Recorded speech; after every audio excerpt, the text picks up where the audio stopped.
Ja, vedeli smo, kaj nas čaka. Moram reči, da smo se zelo dobro pripravili na italijansko igro. Tudi včeraj smo izkoristili, gledali njihovo igro proti Poljakom, analizirali, dobro pripravljen, pričakali tekmo in to se je pokazalo tudi v prvi tretjini. Začeli smo zelo podjetno, preprečevali njihove izhode, tako da nismo imeli dosti od igre. Nismo pa bili mogoče toliko učinkoviti, ampak smo ustrajali na temu sistemu tudi po prejetem zadetku, pač nismo pustili nekako zmest. Zadnja tretjina mislim, da smo odigrali zelo zrelo, izkoristili tisti powerplay in potem nekako tekmo prepeljali rutinirano do konca. Še vedno ste brez izgubljene točke, koliko to pomeni zdaj za ta prost dan in po nadaljevanje prvenstva? Ja, to pomeni veliko.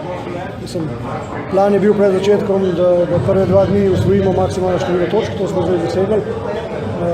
Čaka nas prost dan, zdaj bolj bo se prvenstvo bližal sredini ali pa pred koncu, manj bo tekem in tudi druge ekipe se bodo nekako med sabo morali tiste točke razdeliti, zgubiti, zmagati in vedno več bo jasnega, kristaliziranega in tudi jaz nekako moje mnenje, da ta italijanska ekipa bo na tem prvenstvu še marsikjermu zagrnila življenje.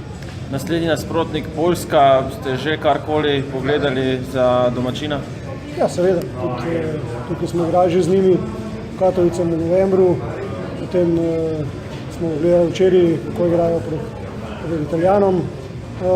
Seveda, tudi na njih se bomo pripravili, analizirali, spočili in šli po novo zmago. Kaj pa je morda tisto najpomembnejše pri poljski reprezentanci? Ja, zdaj, mogoče še preuranjeno govoriti, ampak nekako, če čisto na grobo ocenim, mislim, da smo drsalno boljša ekipa, veliko od Poljske in mislim tukaj, če bomo tako, kot moramo biti, če bomo vklopili svoje motorje in pač imeli nasprotnika Poljsko, mislim, da tukaj ne bi smeli biti problem. Hvala, Nik. Hvala.